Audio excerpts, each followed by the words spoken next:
X को find out करना है।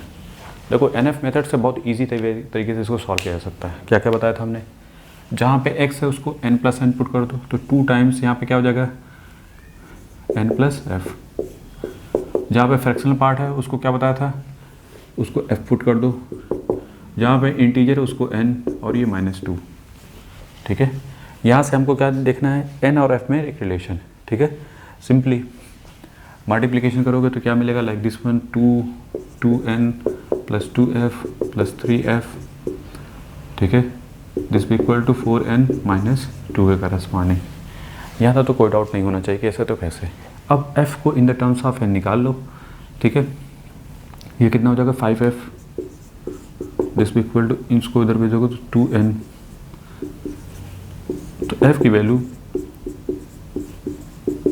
आंख बंद करके यहाँ तक तो कर सकते थे कि कोई डाउट नहीं। नेक्स्ट टारगेट हमने क्या बताया था कि f की वैल्यू जो होती है इसके करस्पॉन्डिंग होती है। अब ठीक है, ये वैल्यू यहाँ से आप क्या करोगे, f की वैल्यू जो होती है वो किसके करस्पॉन्डिंग, इन बिटवीन 0 से 1 के बीच में होती है। ठीक है, दूसरा तरीका एक तो था कि यहाँ से आप तो यहीं से कर सकते थे, इतना करने की जरूरत नहीं है, थोड़ा छोटा अच्छा हो जाएगा कि 0 से f से मल्टीप्लिकेशन कर दो तो ये कितना मिलेगा 5।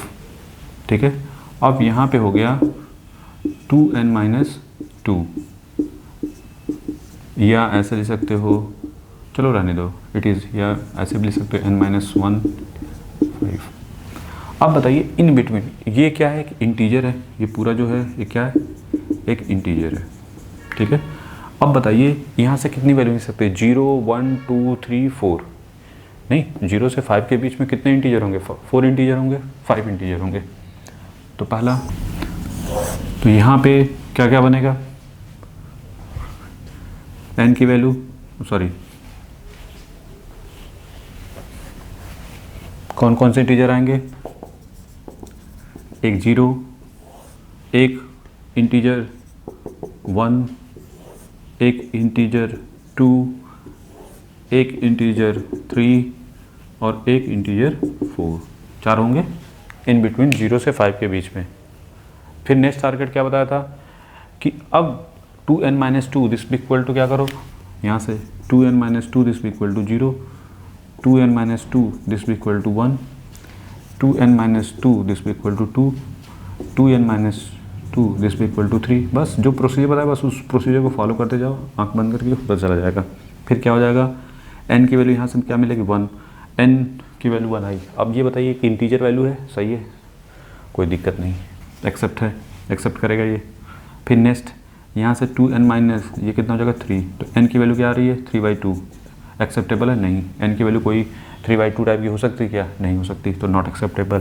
फिर नेक्स्ट यहाँ से n की वैल्यू कितनी हो जाएगी, ये 4 हो जाएगा, 4/2, ये 2 एक्सेप्टेबल है। यहाँ से n की वैल्यू ये कितना हो जाएगा 5, 2 प्लस सॉरी ये कितना हो जाएगा 5 हो जाएगा, तो 5/2 जो कि एक्सेप्टेबल नहीं है। समझ में आया क्यों, क्योंकि इंटीजर 5/2 नहीं हो सकता ना।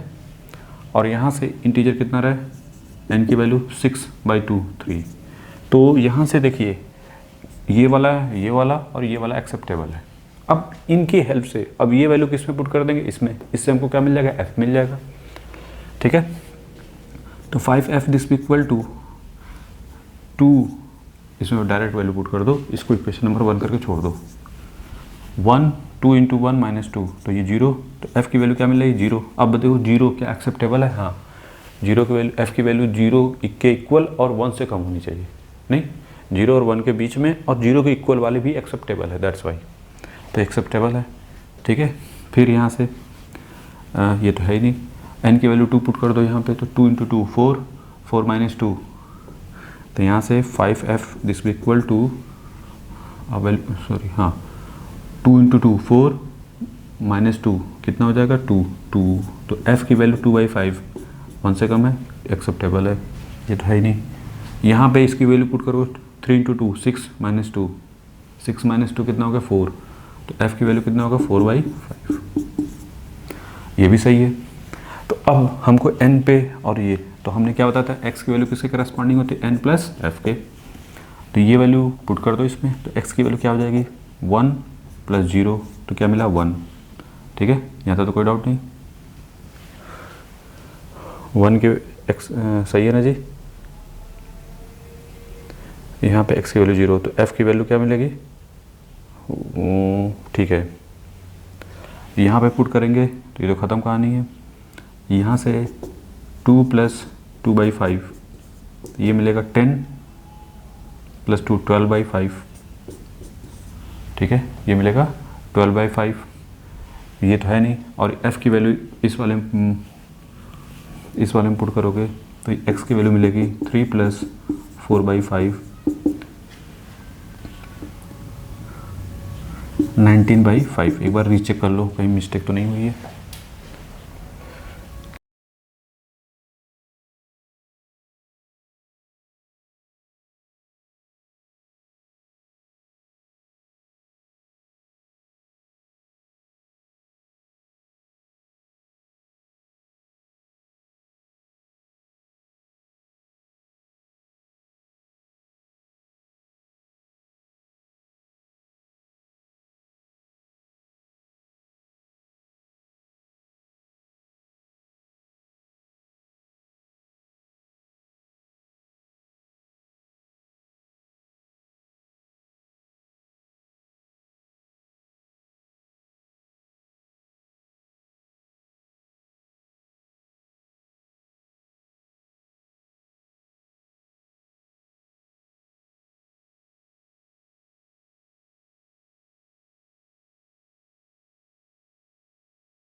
तो ठीक है, बहुत सिंपल वे में एकदम प्रोसीजर के थ्रू फॉलो करते जाओ और आपको आंसर मिल जाएगा।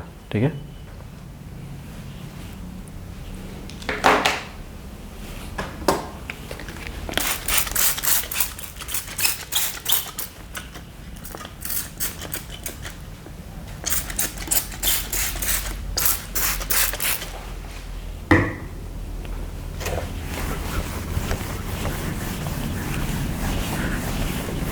क्वेश्चन है कि हमारा टारगेट है कि ग्रेटेस्ट इंटीजर और फ्रैक्शनल पार्ट ऑफ एक्स की वैल्यू को डिटरमाइन करना है। और ये क्वेश्चन है कि एक्स और ग्रेटेस्ट इंटीजर और ये fractional part of x in HP. अगर ये एचपी में है एक्स दिस वन और इन एचपी, तो हम इसका 1/x और इसका लाइक दिस वन किस में लिख सकते हैं, इन एपी। ठीक है, एपी में लिख सकते हैं।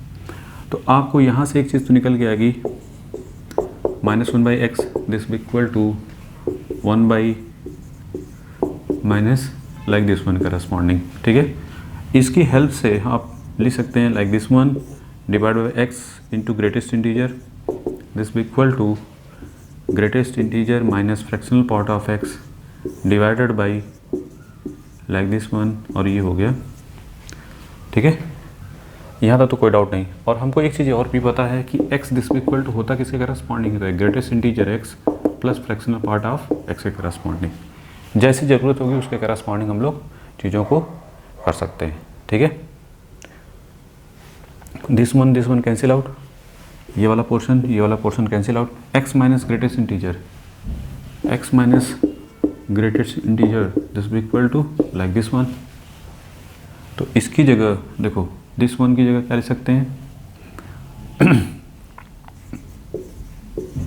इसकी जगह हम लोग ये लिख सकते हैं, और इसका इसमें मल्टीप्लिकेशन तो स्क्वायर हो जाएगा। यहाँ पे इसको क्या लिख सकते हो, ये जो वैल्यू इट रहने दो,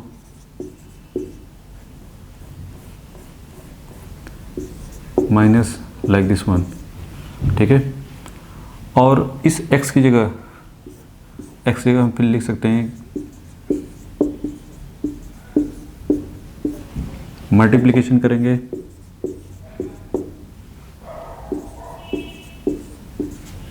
और ये बन गया। यहाँ से हमको क्या मिल के आ रहा है कि जो फ्रैक्शनल पार्ट ऑफ x है का whole square this be equal to greatest integer का स्क्वायर बाई 2। या आप ऐसे लिख सकते हो कि ये जो वैल्यू है ये plus minus greatest integer by √2। इतना तक तो आंख बंद करके कर सकते थे। हमको एक चीज़ पता है कि ग्रेटेस्ट इंटीजर जो होता है वो किसके किसके बीच में लाई करता है, फ्रैक्शनल पार्ट ऑफ x जो है वो 1 और 0 के बीच में लाई करता है। ठीक है, तो अगर यहाँ पे वैल्यू पुट कर दें किसको, by √2 like this one corresponding. ठीक है, अब ये जो भी वैल्यू होगी, एक अगर हम इसको और तरीके से करें तो आप लिख सकते हैं √2। ये वैल्यू किसके करस्पॉन्डिंग होती है, 1.1 कुछ इस टाइप की होती है, 1.41 के आसपास आती है। मतलब अगर इन बिटवीन इंटीजर की बात करेंगे तो क्या बोलेंगे, दैट इज़ ये एक इंटीजर है तो कौन सी एक्सेप्ट करेगा वैल्यू, 0 और 1। नहीं, यहाँ से 0 और 1 वैल्यू मिलेगी। ठीक है, इंटीजर की कौन कौन सी वैल्यू मिली हमको, 0 और 1। तो पहला इंटीजर 0 आया, दूसरा इंटीजर आया 1 के करस्पॉन्डिंग। ठीक है, मतलब एक बार ग्रेटेस्ट इंटीजर 0 एक्सेप्ट करेगा और एक बार 1 एक्सेप्ट करेगा। ठीक है, देखो यहाँ पे एक चीज़ तो निकल के आ गई थी, माइनस वाला एक्सेप्ट नहीं करेगा। क्यों? क्योंकि माइनस में के लिए ये क्या होना चाहिए, 0। ये फ्रैक्शनल पार्ट ऑफ x 0 और 1 के बीच में लाई करता है, माइनस वैल्यू को तो एक्सेप्ट नहीं करेगा माइनस वाली। तो सिर्फ यहाँ पे कौन सी वाली, ग्रेटेस्ट इंटीजर x बाई √2 वाली वैल्यू लेगा, तो उससे हमको ये मिल गया। ठीक है, तो यहाँ से आपने बोला कि सर कि ठीक है ये 0 मिल गया और ये 1 मिल गया। अब इन दोनों की वैल्यू किस में पुट कर दो, इस वाले में। तो आपको जो फ्रैक्शनल पार्ट ऑफ x मिलेगा वो किससे करस्पॉन्डिंग मिलेगा, वो 0। और दूसरे वाले में क्या मिलेगा, फ्रैक्शनल पार्ट ऑफ x, वो 1 बाई √2। इसमें ये वैल्यू एक्सेप्टेबल नहीं है तो आप ऐसे लिखोगे, only this equal to greatest integer by √2। और जबकि ये वाली दूसरी वाली वैल्यू एक्सेप्ट नहीं करेगा, नहीं, ये वैल्यू एक्सेप्टेबल नहीं होगी ना ये वाली, तो सिर्फ ये वैल्यू एक्सेप्टेबल होगी। तो ये वैल्यू इसमें पुट कर देंगे तो हमको जो है 0 और ये दोनों 0 मिलेगा। ठीक है, और एक 1 तो दूसरे पे 1 बाई √2, तो आपको 2 आंसर मिलेंगे। तो जब ग्रेटेस्ट इंटीजर 0 मिलेगा तो फ्रैक्शनल पार्ट 0 मिल रहा है यहाँ पे, और एक जब फ्रैक्शनल पार्ट ग्रेटेस्ट इंटीजर 1 मिल रहा है तो ये कितना मिला, 1 by √2। This is the final answer. बना लो इसको।